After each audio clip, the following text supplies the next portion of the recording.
Bismillah ar-Rahman ar-Rahim. Iyyaka na'budu wa iyyaka nasta'in. Mr. President, Honorable Secretary General, Excellencies,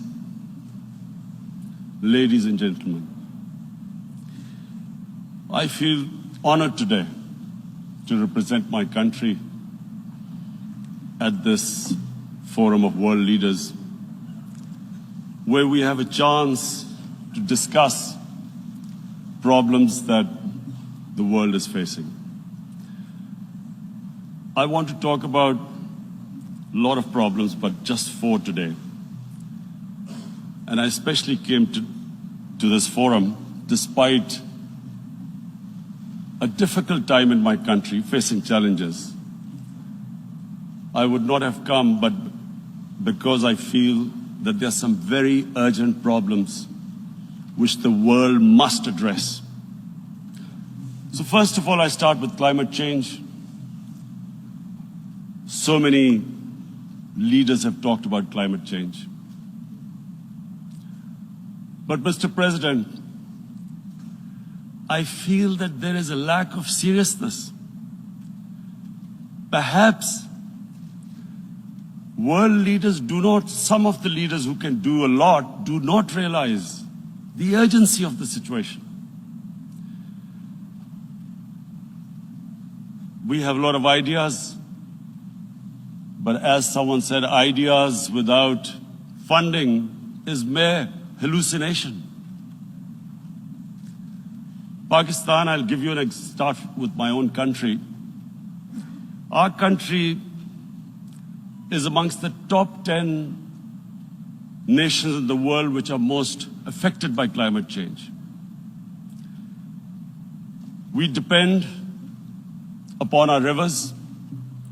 We are mainly an agricultural country.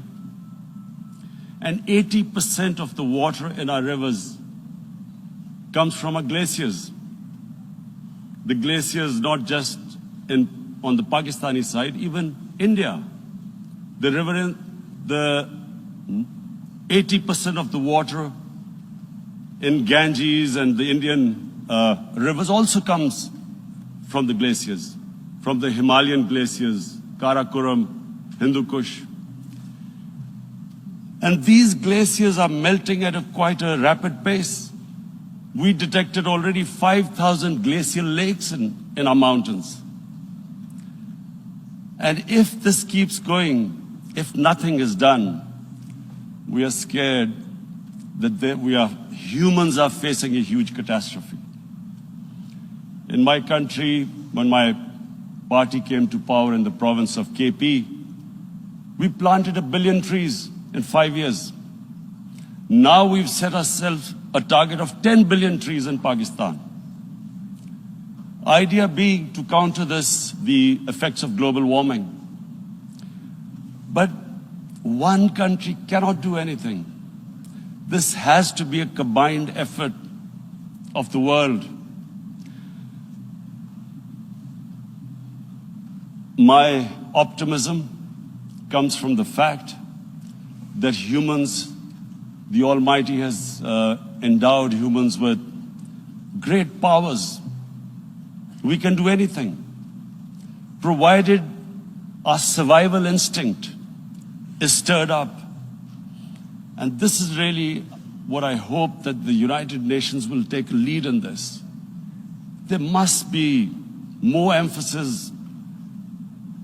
Richer countries must be pushed. Countries that are mainly responsible for greenhouse gas emissions. They must be pushed because our country contributes minuscule amount to greenhouse gases. So I feel that the United Nations must take leadership in this. My second issue for me right now is even more critical. Mr. President, every year, billions of dollars leave the poorer countries and go towards rich countries. billions of dollars siphoned off by the ruling elites of the developing world. And they find their way into Western bank accounts, offshore accounts, tax havens, expensive properties hidden behind companies bought in Western capitals. Mr. President, this is devastating the developing world. This is causing more poverty, debts. It's impoverishing the developing world. The difference between rich and poor countries is growing because of this. Money laundering, which happens because money leaves the poorer countries into rich countries, is not treated the same as, for instance, money from drugs or terror financing. The seriousness which terror financing and money from drugs, the way it is treated, it's not the same. The way the poor countries are being plundered by their elites. It's not happening. In my country, when I took charge of our government a year back, in the 10 years preceding that, our total debt went up 4 times. The debt we had accumulated in 60 years, just in 10 years, it went up 4 times. As a result, the total revenue we collected in 1 year, half of it went into debt servicing. How are we going to spend money on our human beings, 220 million people, when half the money is going into debt servicing? Because our country was plundered by the elites, the ruling elite. And easily they could get the money out. And when, Mr. President, we located properties in Western capitals bought by this money through corruption and money laundering, located the properties of these corrupt leaders, we find it so difficult to retrieve it. That money, if we retrieved that money, we could spend on our human beings. But it's so difficult. The laws protecting these criminals. We do not have the sort of money to have expensive lawyers and spend millions and millions of dollars. We need help from the rich countries. And Mr. President, it's critical. The rich countries must show political will. They cannot allow this to happen. How can the poor countries spend money on human development, which the United Nations asks, SDG? How are we going to do it when this money can easily leave our countries? So, unless the rich countries intend to build walls to stop economic refugees coming as we see right now, they must take action. They must take action now. It must be a deterrent. Corrupt ruling elites should not be able to take money out easily and park it into foreign bank accounts and into these properties abroad. And I never understand why. Why do we have these tax havens? Why is this allowed? Why shouldn't rich people pay taxes? Why is it legal to have these tax havens where you have these secret accounts? Because, the world is changing. The population of the world is growing. Sooner or later, you're going to have a crisis. If the poor get poorer and the rich get richer, there is going to be a crisis sooner or later. So this is my second point. I hope that the United Nations takes a lead in this. It involves the IMF, the World Bank, Asian Development Bank. They must find a way of stopping this plunder of the developing world. My third point is Islamophobia. There are 1.3 billion Muslims in this world. There are millions of Muslims living in other countries, European countries, in the US, as minorities. Islamophobia since 9/11 has grown at a pace where it is alarming. Human communities live together. There should be understanding amongst them. But Islamophobia is creating a division.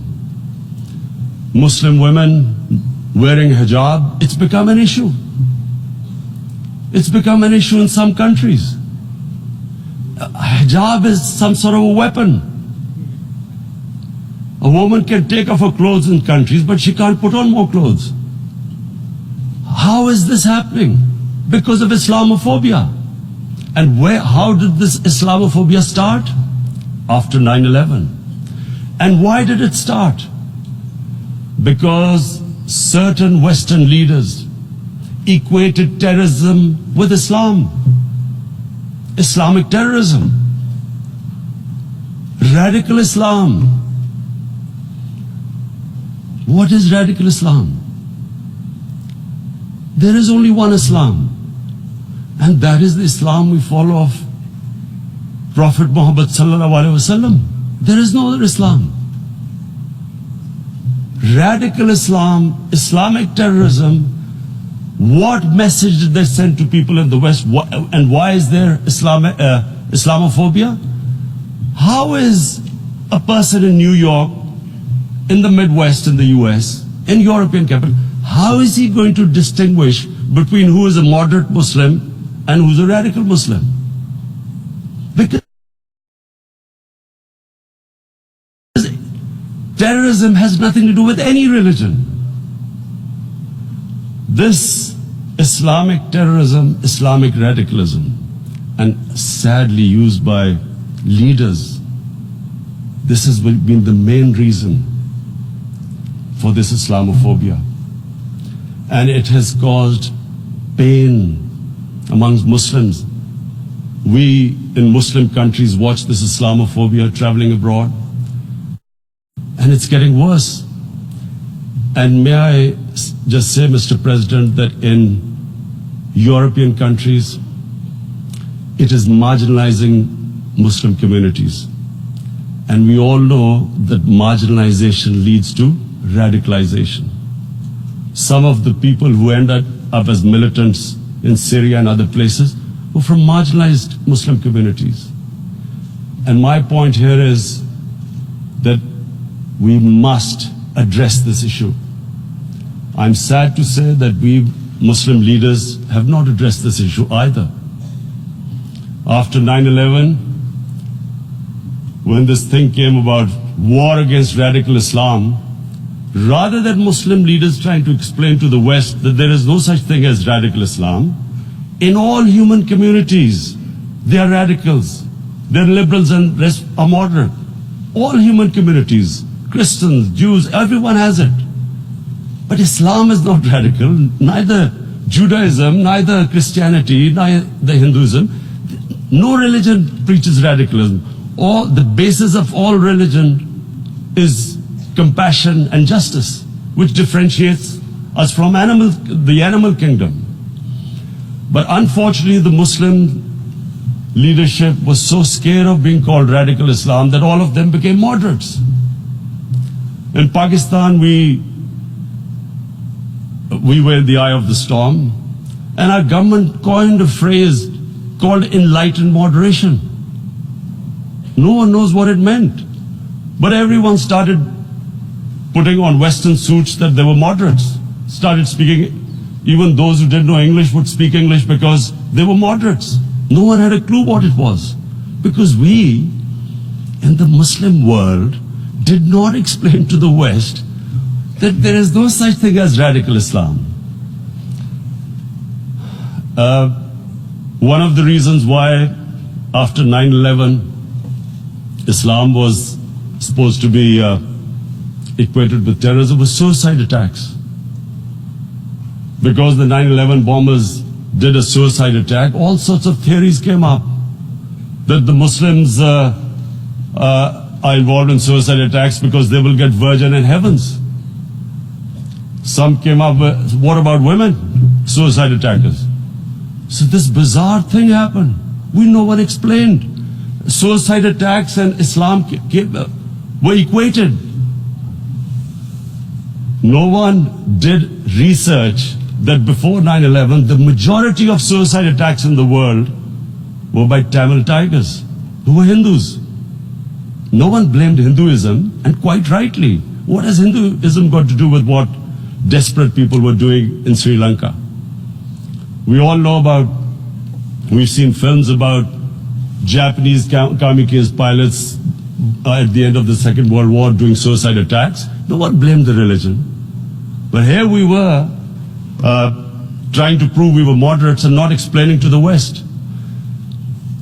But the most important thing I wanted to say here today, in explaining this Islamophobia, Mr. President, and I feel it's very important because I've spent, because of, I played professional sport in England, I spent a lot of time there, so I know how the Western mind works and how West views religion. So where the misunderstanding about Islam came. And one of the reasons it caused Islamophobia. That was, in 1989, this book was published, maligning, insulting, ridiculing our Prophet Muhammad sallallahu alaihi wasallam. And there was a reaction in the Muslim world. The West couldn't understand what was the problem. Because in the West, because I have spent so much time in the West, religion is perceived completely differently. They don't look upon religion like we do. And so, Islam was supposed to be an intolerant religion. It was against freedom of expression. And Islam took a real beating 30 years ago. I still remember it became a watershed. And every 2 or 3 years, someone would malign our Prophet, peace be upon him. There would be a reaction by the Muslims. And again, it was Islam, an intolerant religion. Again, this time, I blame a certain section of the people in the West who deliberately provoked this, knowing the impact it would have.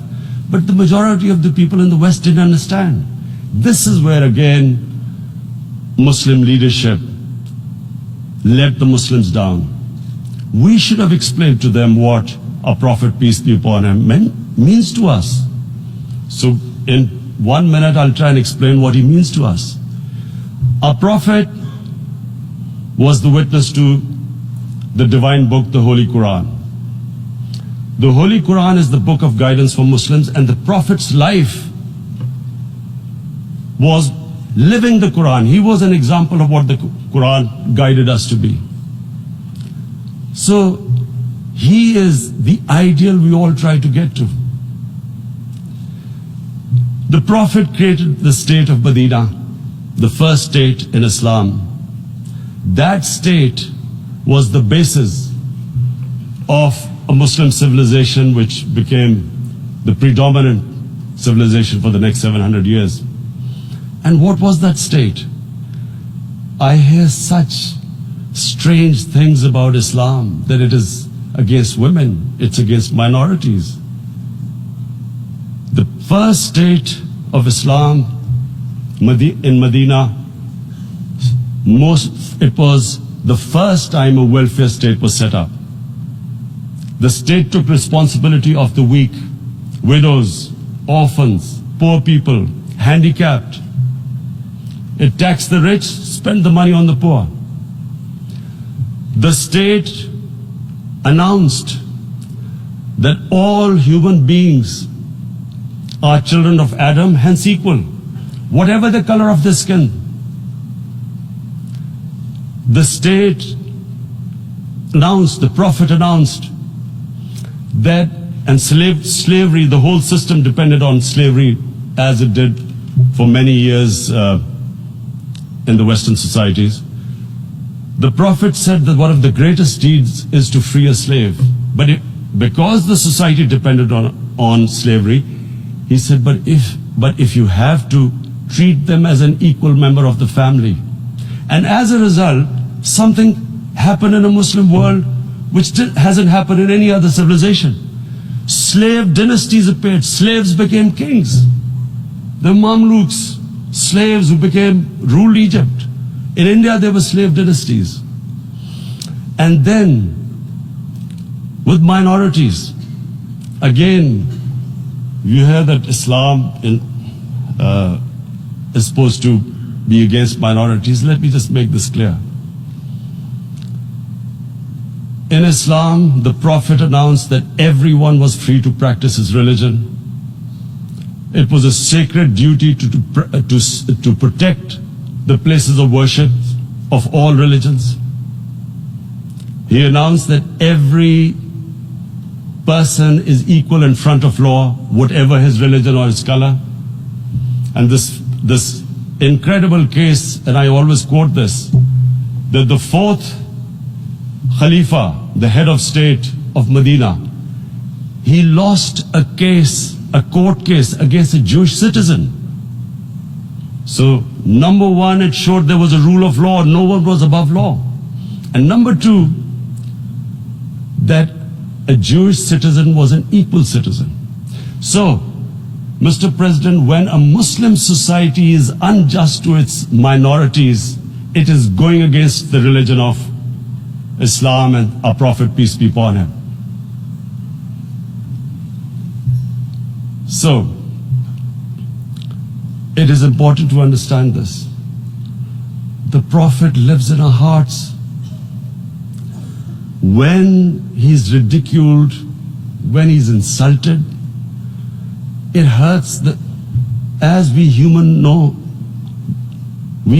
beings understand one thing, the pain of the heart is far, far, far more hurtful than physical pain.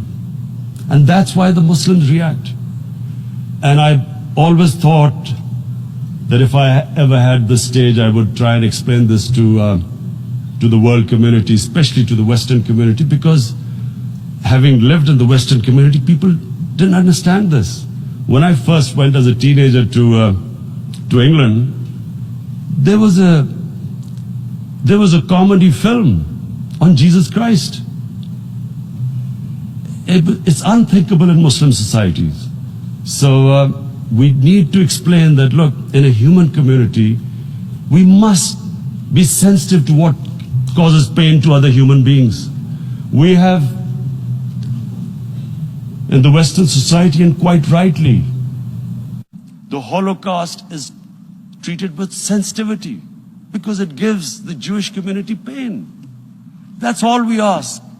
That do not use freedom of speech to cause us pain by insulting our Holy Prophet. That's all we want.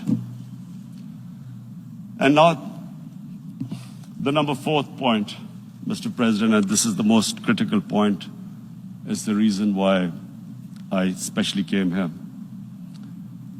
It is about what is happening in Kashmir. Before I go on this, I want to make one thing clear. That when we came to power, my first priority was that Pakistan would be a country which will try its best to bring peace. We had been through this war on terror. We joined the United States war on terror after 2001. And Pakistan went through one of its worst periods where 70,000 Pakistanis died and over 150 billion was lost to our economy. And Mr. President, I opposed the war because in the 80s, Pakistan had joined the Western countries in what was the freedom struggle then in Afghanistan against the Soviets. And it was funded by the Western countries. These Mujahideen groups, which were treated in guerrilla warfare, were trained by Pakistan Army, funded by the Western countries, and especially US, and they waged what was a freedom struggle in Afghanistan. The Soviets called them terrorists. We called them freedom fighters. 1989, the Soviets retreated. The Americans packed up and left. Pakistan was left with these groups. Come 9/11, Pakistan joined the United States in this war on terror. And now our government was supposed to, the reason why I opposed joining this war, because here we had indoctrinated them in jihad, meaning freedom struggle against foreign occupation. Now, because we had joined the US, and the US had occupied Afghanistan, now we were supposed to tell them that, no, this is not freedom struggle and jihad, it's terrorism. So that's why I tried to tell then government that, stay neutral, because you will have leverage over them. You will be able to control them. But if you join them, you become collaborators and they will attack you, which is what happened. They turned against us. We went through a nightmare. 70,000 people killed in a war we had nothing to do with. No Pakistani was involved in 9/11. Taliban were in Afghanistan. Al-Qaeda was in Afghanistan. What had we to do with it? 70,000 Pakistanis died. So when we came to power, we decided that we would dismantle what was left of these groups. And this decision was taken not just by us, but by all the political parties in Pakistan. Unfortunately, they didn't implement it. So we came to power, we decided to implement it, and we dismantled whatever was left of the groups. And I know that India keeps accusing us that there are these groups there. I would like the United Nations to send observers, see for themselves what we've done. No Pakistani government would have dared to do this because it would have created strife. But we decided that there would be no militant organizations in Pakistan. So I need to give you this background and to what I'm going to say later on. And secondly, we started mending fences. I invited the Afghan president. We developed a relationship with Afghanistan. We had problems with Iran. We mended fences there. And then India. Now let me just give you a little background about my relationship with India. Because of cricket, and cricket being it's a passion in the subcontinent, I had great following in India.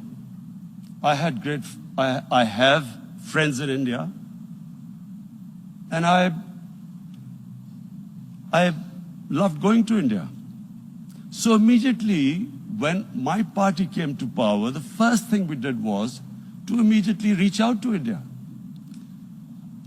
And I spoke to President Modi and I said, look, we have similar problems. Climate change, poverty, let's get together. Let's resolve our differences through trade. Let's build a relationship on trust. Prime Minister Modi told me that, there were terrorist attacks from Pakistan. I said, we have problems with you. There are terrorist attacks which we know are instigated by India in Balochistan. We caught a spy, Kulbhushan Yadav, who admitted what the sabotage going on in Karachi and Balochistan. So we said, look, let's leave that behind. Let's move forward. Our main priority should be our people. The highest number of poor people live in the Indian subcontinent.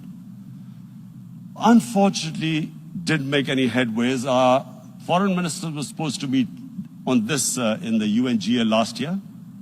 India cancelled it. We thought that it's their election coming up. It's a nationalist, ultra-nationalist party. It doesn't want to cozy up to Pakistan.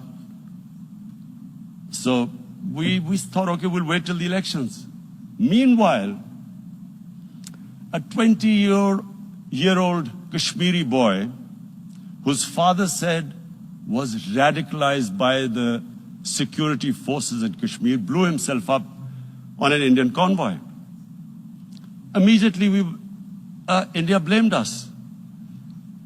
I spoke to the Indian public on television. I said, if you give us any iota of proof, we will immediately take action, because we've clamped down on these groups. Rather than sending us any proofs, they sent their jets in, they bombed us. We retaliated. A jet, 2 of their planes were shot down, 1 pilot bailed out in Pakistan. We immediately returned the pilot, saying that, look, we do not want any escalation. Rather than taking that as a peace gesture, the entire campaign, almost the entire campaign of Mr. Modi in the election was how he had taught Pakistan a lesson that jets had killed 350 terrorists.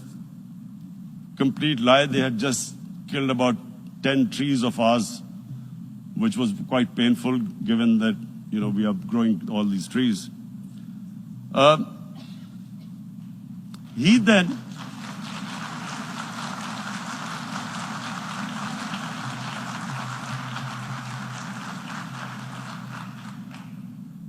the election campaign, Mr. Modi used words like, this is just a trailer, the movie is about to start. I went into Pakistan and taught them a lesson. This was the election campaign. Okay, so we thought, us politicians make all these statements to win elections. So, okay, after elections, we'll get back to our normal relationship. Well, the moment the elections ended, we approached India, no response, but then we discovered they were trying to push us in the FATF blacklist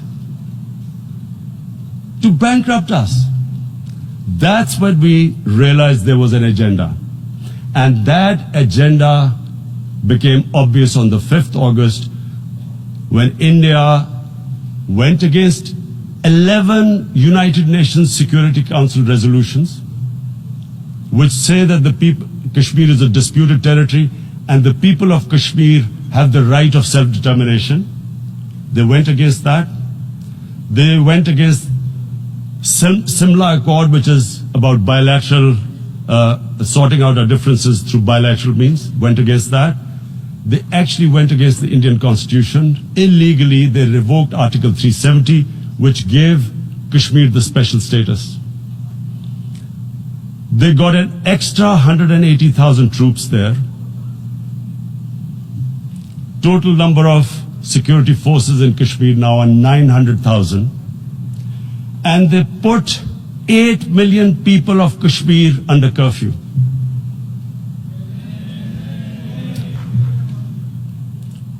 Mr. President, now I just briefly want to make the people understand, how can anyone do something like this? And for that, I have to explain to you what is RSS. RSS, Mr. Narendra Modi is a life member of RSS. RSS was an organization that was inspired by Adolf Hitler and Mussolini, came about in 1925. They believed in racial purity, racial superiority.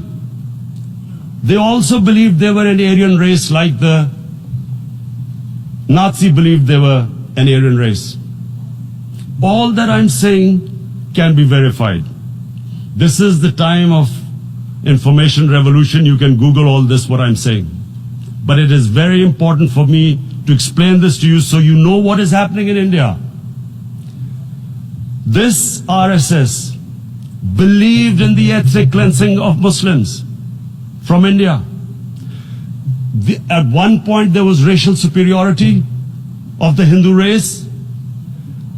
Secondly, it was hatred for the Muslims and for the Christians, because they believed that this golden age of Hindu civilization was stopped because of Muslim rule centuries back and then the British rule of India. So it was racial superiority and hatred for Muslims and Christians. This is openly stated. You look at the founding fathers of RSS, Golwalkar and Savarkar. Just Google them and you'll find out. And this ideology of hate is what murdered the great Mahatma Gandhi in 1948. It was this ideology of hate that made Narendra Modi in 2002 do a pogrom against Muslims in Gujarat when he was the chief minister. He allowed 3 days for these RSS goons who were inspired by the Hitler brown shirts. They actually wear brown shirts. This RSS, the Congress Home Minister gave a statement that in RSS camps, terrorists are being trained. And these terrorists butchered 2,000 Muslims and 150,000 Muslims were made homeless. Narendra Modi could not travel to the US because of that. And I need to make you understand this background before I explain to you that what sort of a mindset would lay siege to 8 million people with 900,000 troops. Women, children, sick people, locked in as animals. In fact, of what I know of England, if 8 million animals were locked in, the RSPCA would have made a lot of noise about it. These are human beings.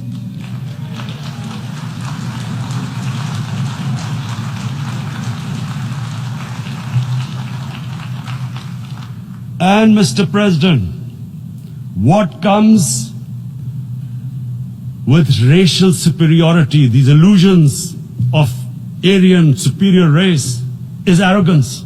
The two go together. And it's arrogance that makes people make mistakes and do stupid things. Cruel things like what Narendra Modi has done. It's sheer arrogance. And it's arrogance that has blinded him from the fact that what is going to happen when the curfew is lifted. Has he thought about it? This hasn't been thought through. What is he going to do when he lifts the curfew? Does he think that people of Kashmir will quietly accept the status quo because India has changed the constitution and taken away the special status? They'll accept that? Mr. President, 100,000 Kashmiris have died in the past 30 years because they were denied the right given by the United Nations, the right for self-determination. 100,000 have died and 11,000 women have been raped. There are two United Nations human rights reports on this. The world hasn't done anything because India is a huge market, 1.2 billion people. Sadly, the material prevails over the human. But this has serious consequences. Again, I repeat, that's why I'm here. Look, what is going to happen when the curfew is lifted will be a bloodbath. The people will come out. There are 900,000 troops there. They haven't come to, as Narendra Modi says, he's done this for prosperity of Kashmir. This is supposed to be for the development. These 900,000 troops, what are they going to do when they come out? There'll be a bloodbath. Has he thought it through what happens then? Mr. President, has anyone thought that what happens when there is a bloodbath? What do you think the impact will have on people of Kashmir? What do you think they will think? The way they have been boxed in their houses, treated like worse than animals, no rights. Thousands of all their political leadership has been arrested, taken out of Kashmir. Even those Kashmiri leaders who were pro-India have been taken out. 13,000 boys have been picked up and taken to God knows which destinations. So what do they think? What will the people of Kashmir do when they lift the curfew? They will be out in the streets. And what will these soldiers do? They will shoot them. They've already used pellet guns, blinded young boys. In the last 6 years, the 5 years, the oppression that has gone on in Kashmir. And so, Kashmiris will be further radicalized. Mr. President, there will be another Pulwama. And guess what? India will blame us. They're already blaming us. They're saying all this is happening because of Pakistan. One of their defense ministers said there are 500 terrorists lined up on the border to go in. Why would Pakistan send 500 terrorists when there are 900,000 troops? What impact are they going to make? What will they do? And don't we know that the moment there is some terrorist attack, all that will happen is there will be further cruelty and oppression of the people of Kashmir. We will just give the 900,000 troops to further crush the people of Kashmir. And then we'll give the Indian government an excuse that, look, Pakistan is a terrorist state, and this mantra that has gone on, Islamic terrorism. The moment you use this catchword, Islamic terrorism, the whole world turns away. No one talks about human rights. You can do whatever you want, which is what has happened in Kashmir, because they keep using this word, Islamic terrorism. And this is what they're doing right now. What do we benefit from further increasing the cruelty on the people of Kashmir? And why would we want this? But there is no other narrative left for India. As when they lift the curfew, whatever happens, Pakistan will be blamed, and there is always a danger of another Pulwama. They might come and bomb us again, and then another cycle might start. And what does Narendra Modi think that 180 million Muslims of India are thinking right now?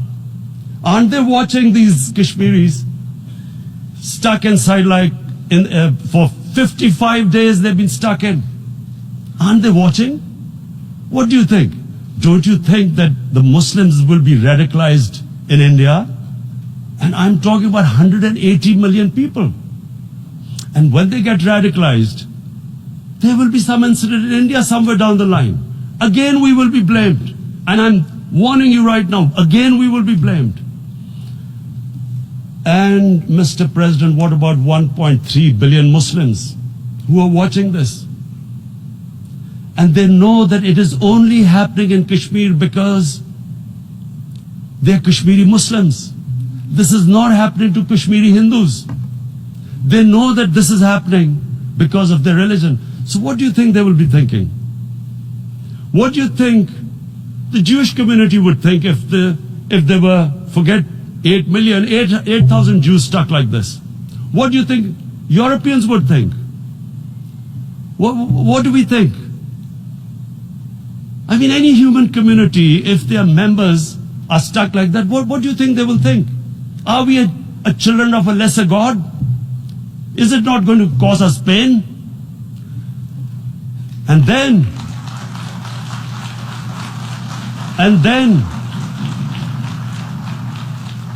I'll tell you what will happen. People will, in the 1.3 billion Muslims, someone will pick up arms. I know we've been brought up with films, Western films. This good, decent guy doesn't get justice. He decides to pick up a gun and start seeking justice.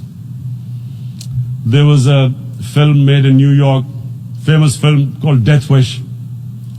This guy gets mugged by and his family, his wife gets killed or something. He can't get justice. He picks up a gun and he goes around shooting muggers. And the whole cinema cheers him on. So what do you think the Muslims are thinking right now? if there is a bloodbath, there will be Muslims becoming radicals, not because of Islam, but because of what they will see, that there's no justice when it comes to Muslims. There were Rohingya Muslims, Myanmar, who are, God knows, almost 1 million people out, ethnic cleansing. What was the response of the world community? So what do you think will be the response of 1.3 billion Muslims? I picture myself. I'm in Kashmir. I've been locked up for 55 days. I've heard about, and there are rapes, Indian Army going into homes, soldiers.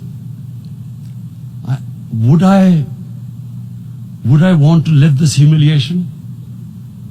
Would I want to live like that? I would pick up a gun. You're forcing people. You are forcing people into radicalization. When people lose the will to live, what is there to live for? And this is what, if you can do this to human beings, you are actually radicalizing people. And so, Mr. President, I want to repeat here, this is one of the most critical times. There will be a reaction to this. Pakistan will be blamed. 2 nuclear-armed countries will come face to face, like we came in February. And before we head in that direction, the United Nations has a responsibility. This is why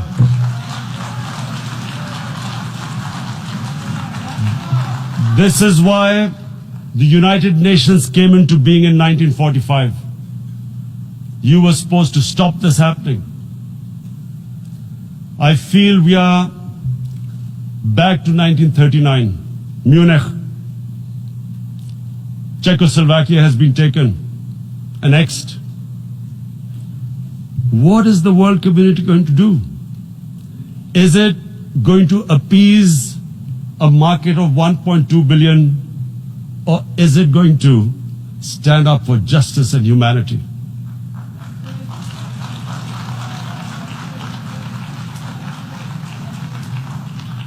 If this goes wrong, you hope for the best, but be prepared for the worst. If a conventional war starts between the 2 countries, Mr. President, if a conventional war starts, and anything could happen, but supposing a country 7 times smaller than its neighbor is faced with the choice, either you surrender or you fight for your freedom till death, what will we do?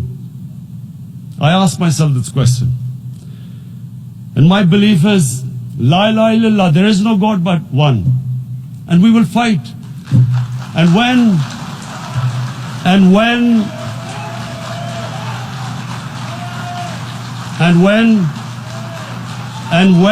a nuclear-armed country fights to the end, it will have consequences far beyond the borders.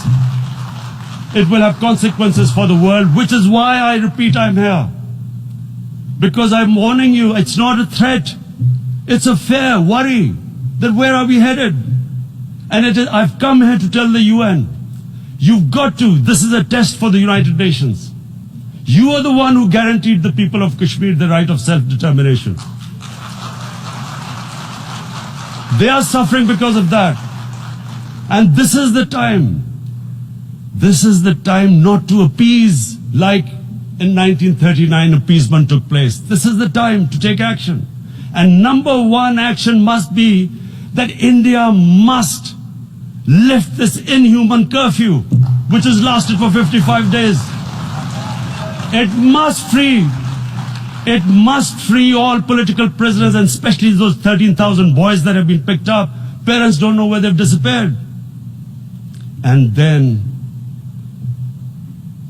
the world community must give the people of Kashmir the right of self-determination. Thank you. En nombre de la Asamblea General agradezco al señor Primer Ministro de la República Islámica de Pakistán la declaración que acaba de formular y pido protocolo que acompañe a su excelencia. La Asamblea escuchará un discurso del Primer Ministro de la República Helénica, Su Excelencia Kyriakos Mitsotakis.